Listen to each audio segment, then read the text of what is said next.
भूत होते हैं या नहीं, इस पे बहस तो बहुत होती है, पर सच झूठ का फैसला अब मैं आप पर छोड़ती हूँ।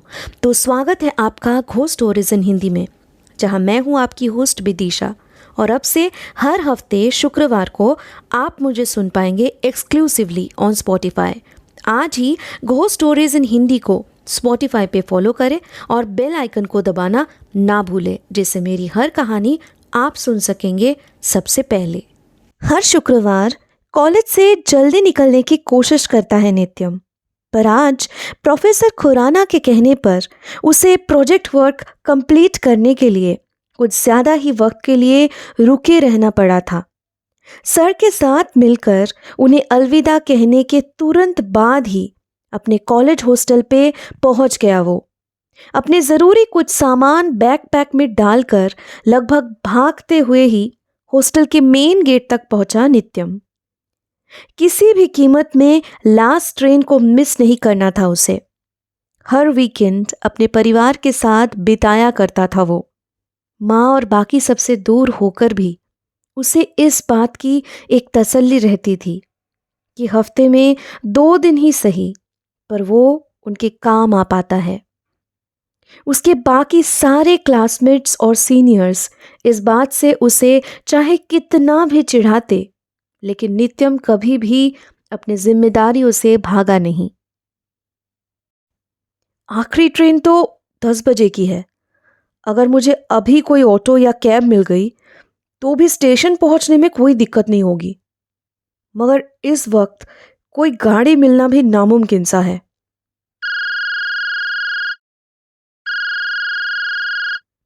अचानक से मोबाइल रिंग होने पर अपने जैकेट के पॉकेट से मोबाइल निकालकर कॉल उठाकर नित्यम ने कहा, हाँ माँ, मैं जस्ट अभी कॉलेज से बाहर निकल पाया हूँ।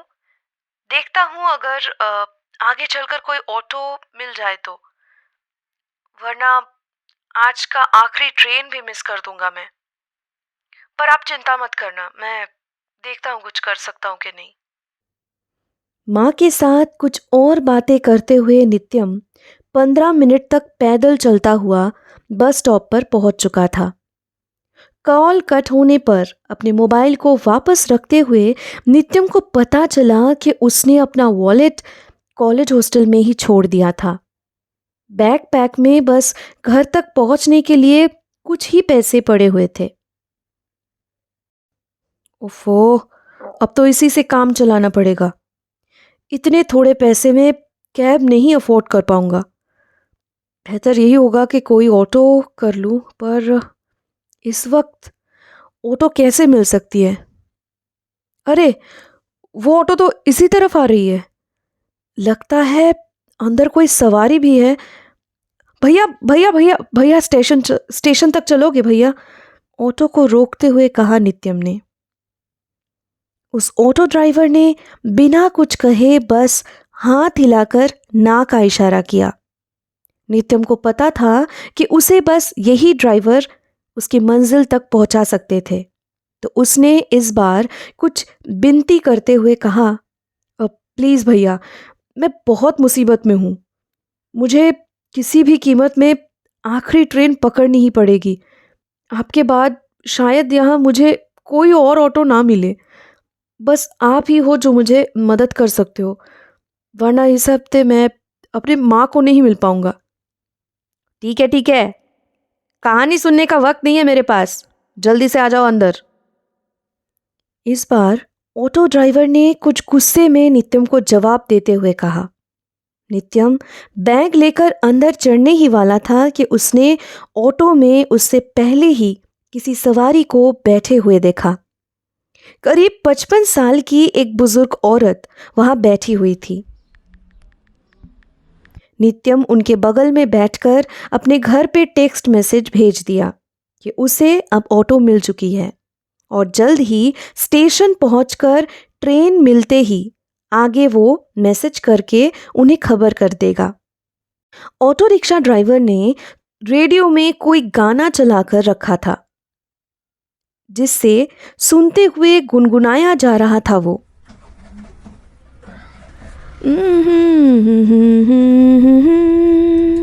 जिसके लिए मरता हूँ।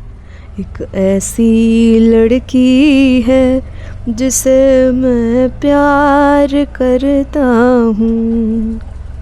एक ऐसी लड़की है जिसे मैं प्यार करता हूँ।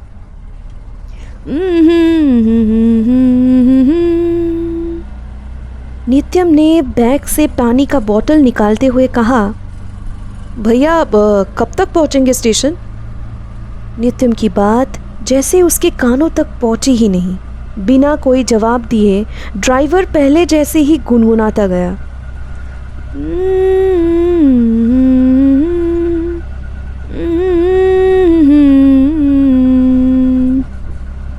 दोबारा से एक ही सवाल करने पर उसने रेडियो का वॉल्यूम बढ़ा दिया और खुद भी ज़ोर ज़ोर से गाने लगा। किसी और जगह पे कभी और किसी ने ऐसी बदतमीज़ी की होती तो अब तक नित्यम अपना गुस्सा नहीं रोक पाता, पर आज मजबूरी के कारण उसने चुप रहना ही मुनासिब समझा। बैग से ईयरबड्स निकाल के उसने भी मोबाइल में वीडियोस देखना शुरू कर दिया। कुछ देर बाद ऑटो कुछ ऊबड़ खाबड़ रास्ते से जाने लगी। तब मोबाइल से नज़रें उठाकर जैसे ही नित्यम ने ऑटो के बाहर का नज़ारा देखा तो उसके हैरानी का ठिकाना नहीं रहा। इस बार चिल्लाता हुआ ऑटो ड्राइवर से नित्यम ने कहा, ये कहाँ लेकर आए हो आप? ये तो स्टेशन जाना था। अरे सुन क्यों नहीं रहे हो आप? कुछ तो कहिए, जवाब दीजिए वरना। उस ऑटो ड्राइवर ने अब की बार रियर व्यू मिरर से नित्यम की तरफ देखते हुए कहा, चिंता मत कीजिए साहब जी, ये रास्ता स्टेशन तक पहुंचने का शॉर्टकट है। आपको वक्त पे आपके मंजिल तक हम ज़रूर पहुंचा देंगे। तसल्ली देने के बावजूद करीब 30 मिनट हो चुके थे जब नित्यम और उस बुजुर्ग औरत ने बाहर झांकते हुए देखा कि वो ऑटो ड्राइवर अभी भी उनको किसी सुनसान रास्ते से लेकर जा रहा था। गौर से देखकर दिमाग पे जोर लगाते ही नित्यम को समझ आया कि कुछ वक्त पहले भी कुछ ऐसे ही रास्ते से जाते हुए उसने ड्राइवर पे चिल्लाया था। वही सेम अंडर कंस्ट्रक्शन बिल्डिंग, वही टूटा हुआ कार। और भाई साहब, ये चल क्या रहा है? आप कब से हमें गोल गोल घुमाए जा रहे हैं? ये तो वही रास्ता है जहाँ से थोड़ी देर पहले मेरी आपसे बहस हुई थी। ये कौन सा शॉर्टकट जो ख़त्म ही नहीं हो रहा है? अगर आपको जाना नहीं है तो मुझे यहीं उतार दीजिए, मैं अपना रास्ता खुद ढूंढ लूँगा। रोको ऑटो आप, अभी के अभी। कहाँ ना रोको? नित्यम की बातें जैसे उस ऑटो वाले के कानों तक पहुँच ही नहीं रहे थे। वो जो के त्यों अपना ऑटो तेज़ रफ्तार से चलाए जा रहा था। नित्यम की तरफ सहमे हुए निगाहों से देखते हुए उस बुजुर्ग औरत ने पहली बार अपना मुंह खोला। बेटा, ये कब से यूं ही अजीब बर्ताव किए जा रहा? मुझे बहुत डर लग रहा है। तुम इससे और एक बार बात करके देखो ना। उस औरत का इतना कहते ही एक झटके में उस ऑटो ड्राइवर ने रोक दिया ऑटो को। ऑटो का स्टार्ट बंद करके उसने बाहर निकल के नित्यम और उस औरत की तरफ घूरते हुए कहा, यहाँ से कहीं मत जाइएगा, मैं अपनी पत्नी को यह पार्सल देकर अभी वापस आता हूँ। ये कहकर हड़बड़ी में वहां से कहीं चला गया वो ऑटो ड्राइवर। नित्यम को अब अंदाजा हो चुका था कि शायद अब अपनी जान बचाने का इससे अच्छा मौका उसे मिल नहीं सकता। उसने उस ऑटो में सवार दूसरे सवारी की तरफ देखते हुए कहा, चलिए आंटी जी, यहाँ से फौरन निकलते हैं। मुझे इस आदमी पे शक हो रहा है। ये किसी और ही इरादे से हमें यहाँ लाया है। इससे पहले कि वो आ जाए, हमें यहाँ से भागना होगा। बेटा, मेरे घुटनों में कुछ दर्द है, मुझसे भागा नहीं जाएगा। तुम अपनी जान बचा लो, मुझे अपने हाल पे छोड़ दो, जो होगा किस्मत में देख लेंगे। आंसू भरे नजरों से नित्यम को देखते हुए उस औरत ने कहा। एक पल सोचकर उसने जवाब में कहा, ठीक है आंटी जी, आप चिंता मत कीजिए, मैं जल्द से जल्द पुलिस स्टेशन से मदद लेकर आता हूँ। किसी भी तरह उसे भनक तक लगने मत देना कि मैं कहाँ गया हूँ। आप कहना मैं थोड़ा टहलने गया हूँ, लौट आऊँगा कुछ देर में। ऐसे ही बहाने बनाकर उसको बातों में उलझाए रखना आप आंटी। पुलिस स्टेशन ढूंढने में नित्यम को ज्यादा वक्त नहीं लगा। थाने में एक कांस्टेबल ने उसे एक जगह पर बैठने का इशारा किया, पर उसे किसी को अपनी आप बीती जल्द से जल्द बतानी थी। इतने में एक इंस्पेक्टर को आते देख वो दौड़कर उनके पास जाकर बोला, सर सर मैं बहुत प्रॉब्लम में हूँ, प्लीज़ एक बार मेरी बात सुन लीजिए। किसी की जान खतरे में है, उन्हें तुरंत मदद करनी होगी। इसके आगे का पूरा किस्सा सुनने के बाद इंस्पेक्टर ने उसे 5 मिनट इंतज़ार करने के लिए कहा। नित्यम को अब जाकर तसल्ली हुई कि इंस्पेक्टर उसे मदद करने के लिए मान गए। एक नोटिस बोर्ड पे कांस्टेबल कुछ फोटो लगा रहा था। नित्यम उस तरफ देखे जा रहा था। उस बोर्ड पे वांटेड लोगों की फोटो लगी हुई थी और उसके ठीक नजदीक में एक और बोर्ड था जिसमें कुछ और फोटोज लगे हुए थे। बोर्ड पे फोटोज को करीब जाकर देखने लगा नित्यम और अचानक से एक फोटो पे आकर उसकी नजरें टिक गई। उसके पांव तले जैसे जमीन खिसक गई। तभी उसे पीछे से आकर उस इंस्पेक्टर ने कहा, चलिए स्पॉट पे चलते हैं। सर ये आदमी कौन है? इनकी फोटो यहाँ क्यों लगी हुई है? आई मीन ये वही ऑटो ड्राइवर है सर जिनकी जिक्र मैं कर रहा था आपको। डरी हुई आवाज में नित्यम ने ये कहते ही इंस्पेक्टर जवाब में बोले, आप ये क्या बोल रहे हो? ये तो राजनाथ की तस्वीर है। इस एरिया में इसके जुर्म के चर्चे मशहूर थे। हर सवारी को कायदे से कहीं ले जाकर उन्हें लूटा करता था और बाद में उन्हें मार डाला करता था। पर हाँ, ये सब वो अपने बीवी के गहनों के शौक की वजह से किया करता था।